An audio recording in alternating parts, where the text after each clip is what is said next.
بطولات الدوري عندها بتبدا في مواعيد مختلفه تماما وعكسيه لبطولات فرق الشمال الافريقي المحليه، وبالتالي دائما ما تكون البدايات صعبه. حتى الاسماعيلي زي ما قلت لكم في بدايه هذه البطوله لم يكن قد دعم صفوفه بعد، ما كانش فيه مهاجمين، ولعب مباراة الشبيبة الأولى بدون مهاجمين، سيطر على الموقف. ادي الكرة رأسية تاني ومتابعة خطيرة لكن يبعدها الدفاع الأهلاوي. سيطر على المباراة لكن ما كانش في حد يضع الكرة في الشباك، ما كانش في حد يسجل. في مباراة الأهلي كان جه بعض اللاعبين ورغم ان هم يعني لم يتدربوا كثيرا مع الفريق لكن لعبوا، قدموا مباراة جيدة وخسروا في النهاية في الدقيقة الأخيرة.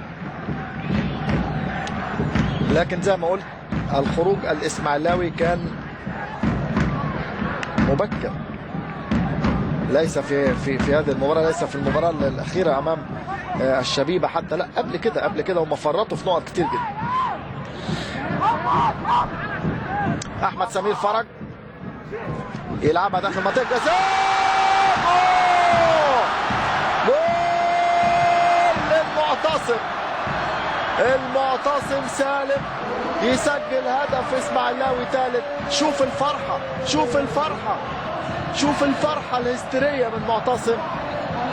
لمن يقول أنها مباراة ودية ينظر إلى هذه الفرحة الهستيرية. معتصم يفرح، يقلع الفانيلا وسيتلقى بطاقة صفراء، لكن فرحة الهدف هذه الحكم شوف جيروم دامون بيقول له عامل له ايه؟ ايه الفرحة؟ ايه في ايه المباراة لكنه لا يدرك، لا يعرف معنى ان يسجل لاعب اسماعيلاوي هدف في النادي الاهلي. فرحة كبيرة جدا المعتصم بالله سالم اللي لسه كنا بنقول انه كان كلام كثير وضجة كبيرة. شوف جيروم دامون حتى نفسه بيسأله بيقول له واي ليه بتعمل ليه؟ هو مش مهم، خلاص الفرقة خارجة، خلاص الإسماعيلي خارج. لكن زي ما قلت توديع البطولة بشكل جيد، توديع البطولة وهو مرفوع الراس، وبالراس يسجل المعتصم بالله سالم هدف ثالث للدراويش في هذه المباراة. 3-1.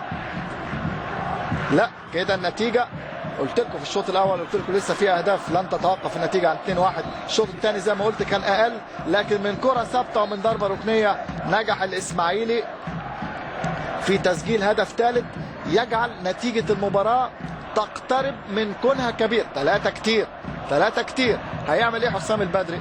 ماذا سيفعل الكابتن حسام في هذا الموقف الصعب وفي هذا المأزق؟ نعم المباراه بلا قيمة حسابية على الإطلاق إطلاقا، لكن للتاريخ شوف الفرحة الإسماعيلاوية، شوف فرحة الجمهور. وتطلع الكرة لسه ما طلعتش، خيري يلعبها لجودوين، وجودوين لأحمد علي يجري ناحية الشمال، لكن يجري أحمد فتحي يرجع ويغطي فتحي ويلعبها جميلة لمحمد شوقي، وفي النهايه تطلع الكوره لضربه مرمى للنادي الاهلي. معتصم بالله سالم بقول لحضراتكم ضجه قبل الموسم، هل ينتقل للنادي الاهلي؟ وتدخل الزمالك وكانت مشكله ايضا كبيره، لكن في النهايه استقر في الاسماعيليه و يمكن ده سبب الفرحه. ادي الكوره تسديده لكن يمسكها صبحي، سبب الفرحه الكبيره والمبالغ فيها. نعم مبالغ فيها من جانب معتصم وكلفته انذار، لكن هو نوع من تاكيد الولاء والانتماء، لانه تهاجم كتير من جمهور الاسماعيليه بعد الكلام اللي بقول لحضراتكم عليه ده، اتهاجم كتير. فاول ما سجل هدف زي ما شفنا فرحه كبيره جدا وراح للجمهور.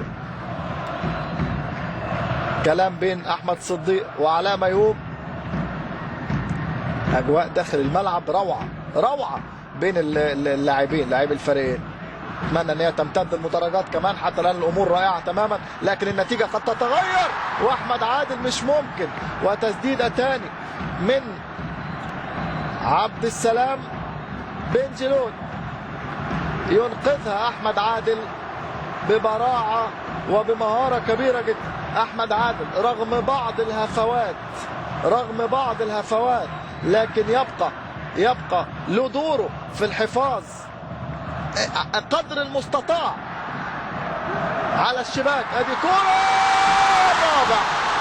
الرابع واحمد علي يقلع الفانيلا وكمان ويتلقى خلاص لاعبه الاسماعيلي. مش مهم بقى انذارات، كله يقلع الفانيلات طالما تتوالى الاهداف والتسديدات والمحاولات.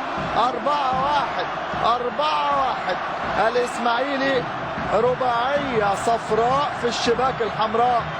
نتيجة كبيرة، نتيجة ثقيلة. الجمهور يفرح يرقص لأن لاعبي الإسماعيلي بيصالحوا جمهورهم في هذه المباراة أجمل وأفضل مصالحة ممكنة حتى مع الخروج من البطولة. هذه الكرة وأخطاء دفاعية بالجملة من مدافع النادي الأهلي.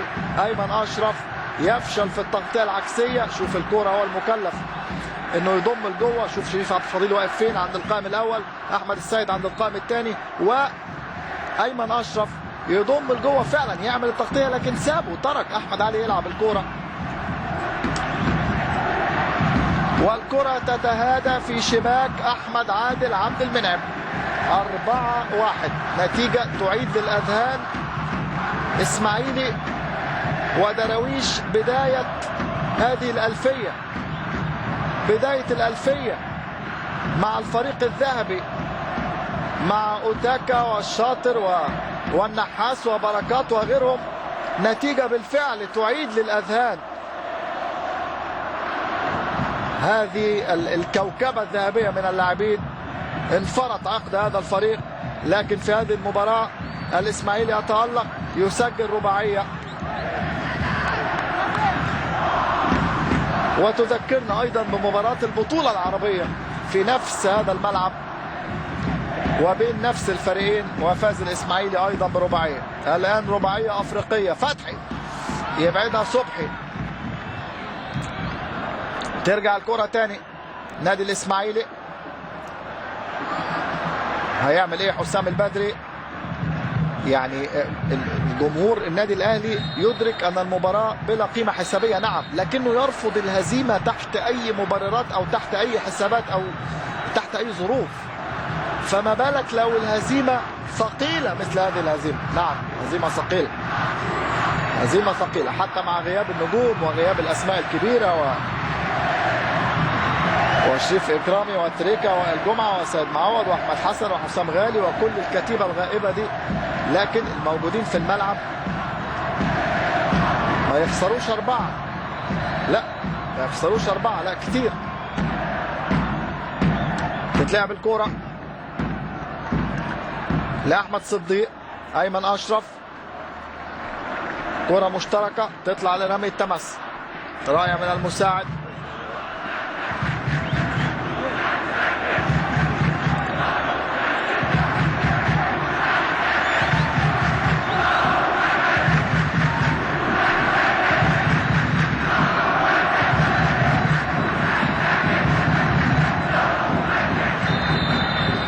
صفارة من حكم اللقاء، تسلل على طلعت.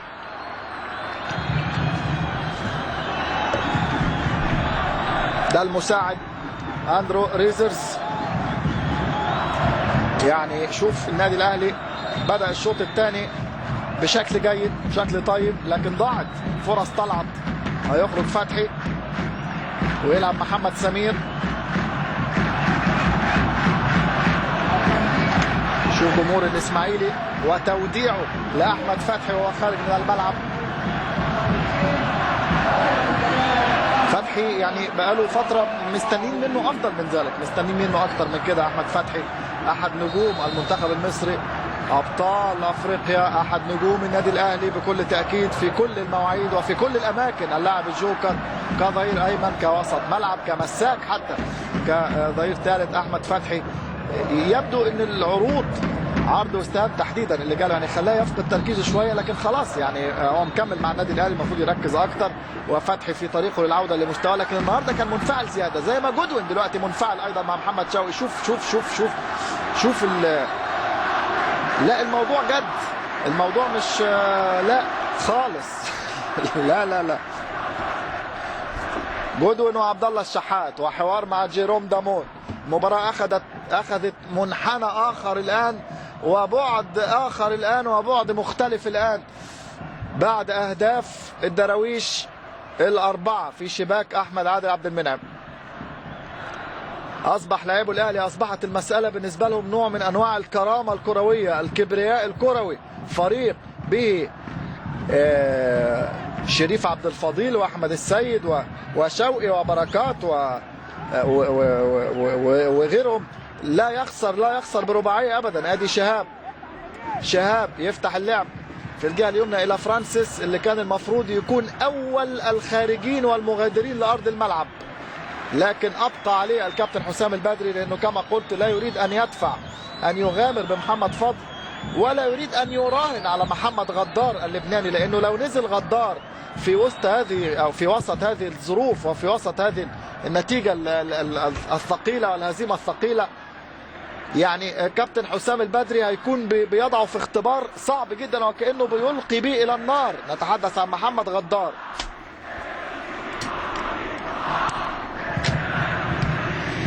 فزي ما قلت يعني هو برضه كابتن حسام اكيد بيفكر يعمل ايه دلوقتي. التبديل اللي اجراه بخروج فتحي ونزول سمير لاصلاح الاوضاع الدفاعيه. محمد سمير مدافع هيلعب في قلب دفاع النادي الاهلي، ويتنقل شريف عبد الفضيل ناحيه اليمين مكان فتحي اللي خرج.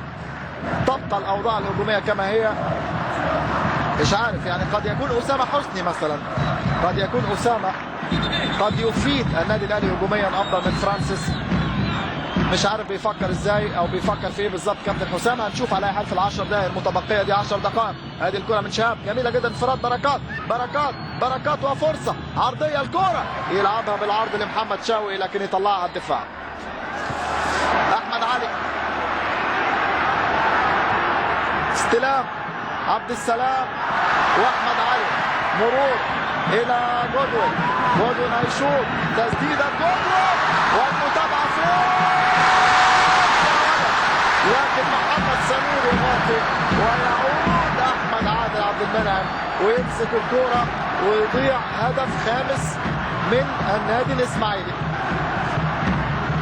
ادي تسديده جودوين والتألق من احمد عادل والمتابعه من احمد علي، لكن الكوره كانت ضعيفه يحرسها محمد سمير الى ان يعود احمد عادل عبد المنعم لقواعده ويمسك الكرة من جديد.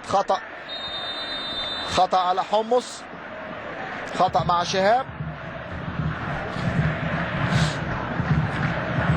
افضل استعداد للاسماعيلي لاستئناف مباريات الدوري العربي، افضل وداع البطولة وافضل تعويض على الهزيمة في مباراة الدور الاول امام النادي الاهلي، وافضل مصالحة للجمهور. هي ليلة سعيدة على الدراويش، ليلة سعيدة على الصمبة المصرية.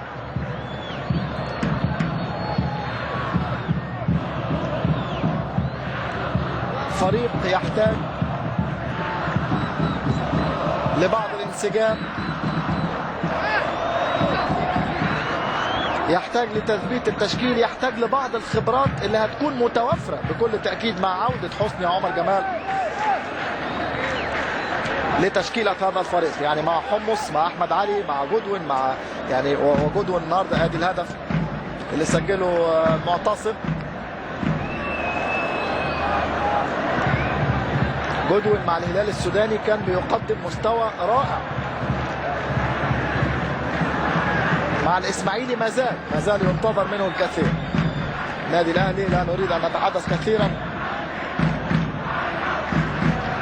ولا نريد التماس الاعذار لحسام البدري او الجهاز الفني النادي الاهلي، لان الكل يعرف ان حسام يفكر فيما هو قادم، يفكر في مواجهه الاسبرانس 1 أو 2 أو 3 اكتوبر في القاهره، 15 و16 و17 اكتوبر في تونس، ثم بعد ذلك المباراه النهائيه باذن الله.